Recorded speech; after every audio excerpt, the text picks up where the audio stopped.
देखेंगे हम लोग टाइप्स ऑफ मैट्रिक्स। अब हम लोग टाइप्स ऑफ मैट्रिक्स देखेंगे कितने तरह का मैट्रिक्स होते हैं। तो सबसे पहला number 1 column matrix. Column matrix ये किसको बोलते हैं? Column matrix. A matrix is said to be column matrix if it has only one column.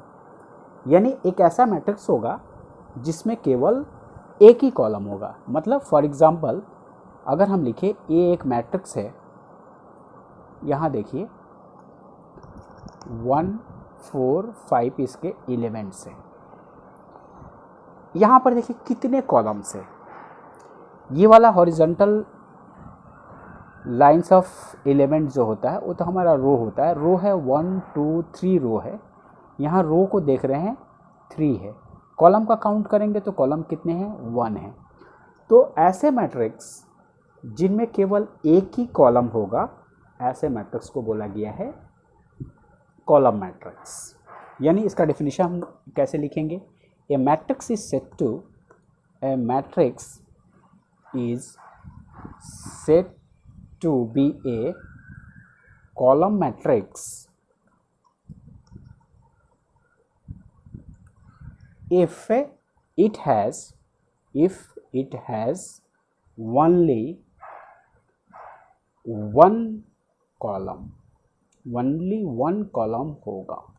ऐसे मैट्रिक्स को फॉर एग्जांपल इसको बोल सकते हैं A is a column matrix.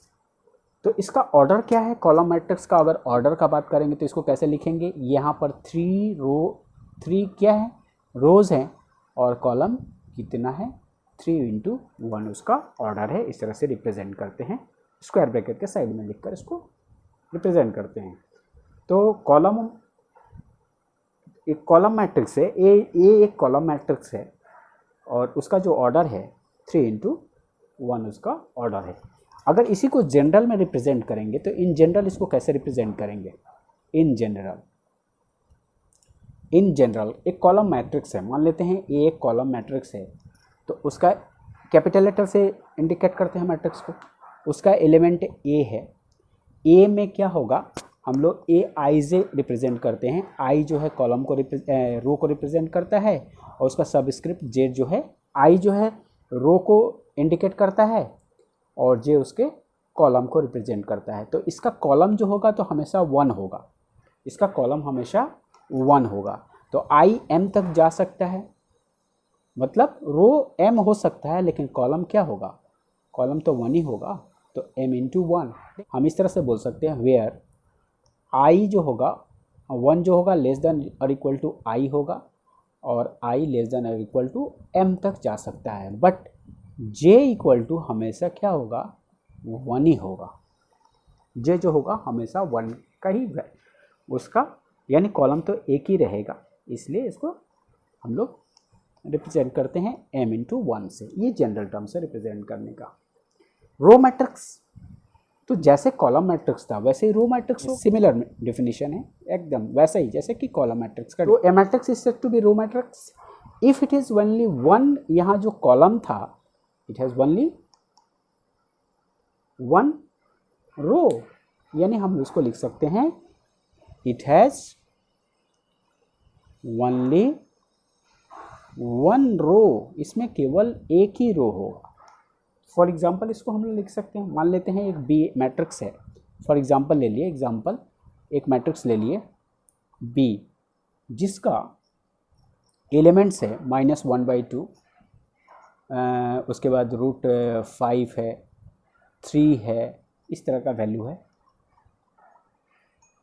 ये एक मैट्रिक्स है।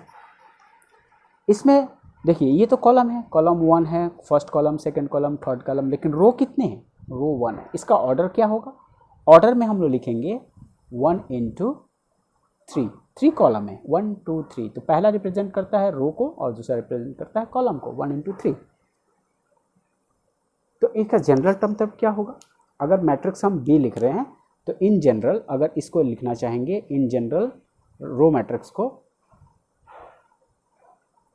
इन जनरल, तो बी मैट्रिक्स को हम लोग कैसे रिप्रेजेंट करें? बी मैट्रिक्स तो इसी का एलिमेंट होगा तो हम लोग बी से रिप्रेजेंट करेंगे आई और जे तो होगा, उसका सबस्क्रिप्ट आई इंडिकेट करेगा रो को, जे इंडिकेट करेगा उसका कॉलम को, और यहाँ पर जो होगा आई तो हमेशा 1 ही होगा क्योंकि एक ही कॉलम एक ही रो होगा, तो 1 इंटू जे को हम इंटू कर दे रहे हैं, एन लिख सकते हैं, एम लिख सकते हैं, कुछ भी लिख सकते हैं, हम एम लिख दिए, जे एम तक हो सकता है, एम माने कोई भी नंबर हो सकता है, वेरी इंटीजर्स।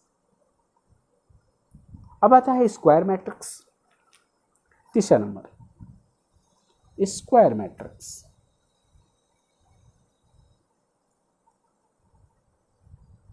स्क्वायर मैट्रिक्स क्या होता है? एक ऐसा मैट्रिक्स होगा जिसका रोज एंड कॉलम्स जो होगा वो सेम होगा, जितना नंबर ऑफ रो होगा उतना ही नंबर उसमें कॉलम्स होगा। फॉर एग्जांपल अगर ले लेते हैं A इक्वल टू ए एक मैट्रिक्स है, इसमें मान लेते 2 3 5 7 8 9 10 11 12 एक मैट्रिक्स है, ये हम एग्जांपल लिए फॉर एग्जांपल। अब इसमें देखिए, इसमें रो कितने हैं? 1 2 3 रोज, रो 3 है, कॉलम कितने हैं? 1 2 3 कॉलम है, तो ये ऑर्डर है इसका 3 इंटू 3 का ऑर्डर है, माने 3 रो 3 कॉलम्स। तो ऐसे मैट्रिक्स को बोला गया है स्क्वायर मैट्रिक्स। तो a matrix in which number of row, मतलब a matrix in which numbers of rows are equal to the numbers of columns is said to be square matrix. इसको square matrix बोलते हैं। इसका order को क्या बोलेंगे? Order जो है, ऑर्डर है 3 इंटू 3 को, तो इस स्क्वायर मैट्रिक्स का जो ऑर्डर होता है, तो यहाँ पर ए जो है, ए इज ए स्क्वायर मैट्रिक्स है, स्क्वायर मैट्रिक्स ऑफ ऑर्डर। इसको ऑर्डर जो है 3 इंटू 3 नहीं लिखेंगे, स्क्वायर मैट्रिक्स का ऑर्डर को सिर्फ 3 ही लिखेंगे। 3 लिखेंगे मतलब समझ में आ जाएगा 3 रो है 3 कॉलम्स है, तो इसको 3 इंटू 3 लिखने का ज़रूरत इस तरह से ज़रूरत नहीं होता है, ऑर्डर ऑफ 3। लेकिन ये जो रिप्रेजेंट करेंगे, जब रेक्टेंगुलर एरे बनाएंगे तो वहाँ 3 इंटू 3 लिखेंगे, लेकिन ऑर्डर जब लिखेंगे वर्ड में तो यहाँ पर 3 लिखेंगे। A is a square matrix of order 3। In general क्या लिखेंगे? इस जनरल टर्म में कैसे रिप्रेजेंट करेंगे? इन जनरल ए हमारा क्या था? स्क्वायर मैट्रिक्स था, तो उसका एलिमेंट ए है, आई और जे उसका कॉलम हो, रो एंड कॉलम होगा, तो ये है m into M is a square matrix. इस तरह से हम लोग रिप्रेजेंट करेंगे, क्योंकि जितना रो उतना ही कॉलम।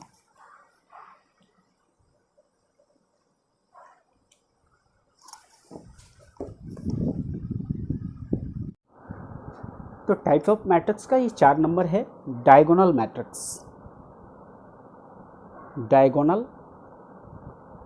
मैट्रिक्स। तो डायगोनल मैट्रिक्स किसको बोलते हैं? डायगोनल मैट्रिक्स किसको कहते हैं उसको जानने से पहले एक टर्म को पहले जानेंगे। डायगोनल ऑफ मैट्रिक्स किसको बोला गया है?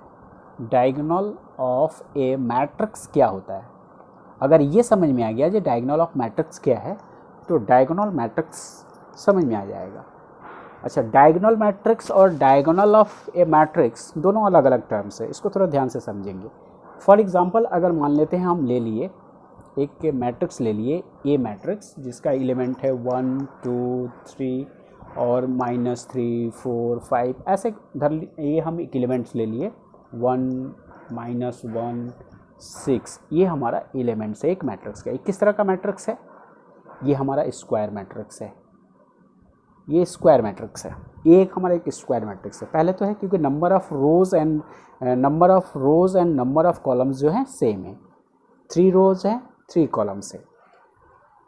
तो diagonal matrix, diagonal of A matrix जो हमको देखना होगा वो हमेशा स्क्वायर मैट्रिक्स में ही देखना होगा। पहला कंडीशन स्क्वायर मैट्रिक्स होगा तभी डायगोनल ऑफ मैट्रिक्स का बात आएगा। और डायगोनल ऑफ मैट्रिक्स जब समझ जाएंगे तो डायगोनल मैट्रिक्स भी समझ में आ जाएगा।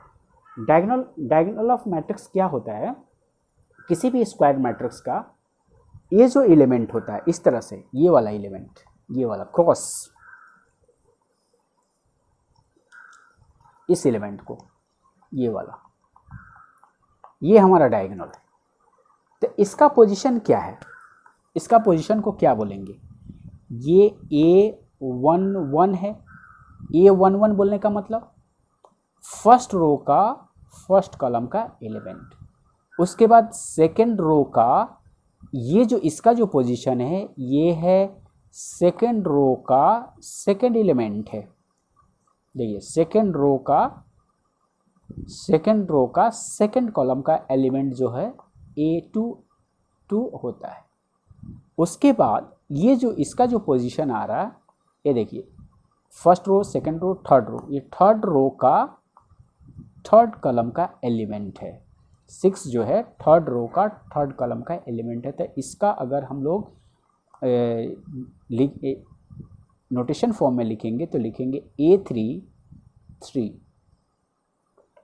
तो इसका मतलब क्या हो रहा है, A11, A22, A33, ये हमारा अगर मान लेते हैं कि स्क्वायर है या ये रेक्टेंगल है तो ये हमारा इस तरह से डायगोनल होता है।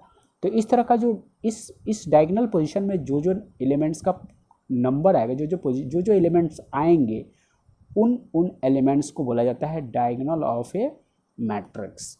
तो A11, A22 और A33 एलिमेंट्स जो हैं डायगोनल ऑफ ए मैट्रिक्स हैं।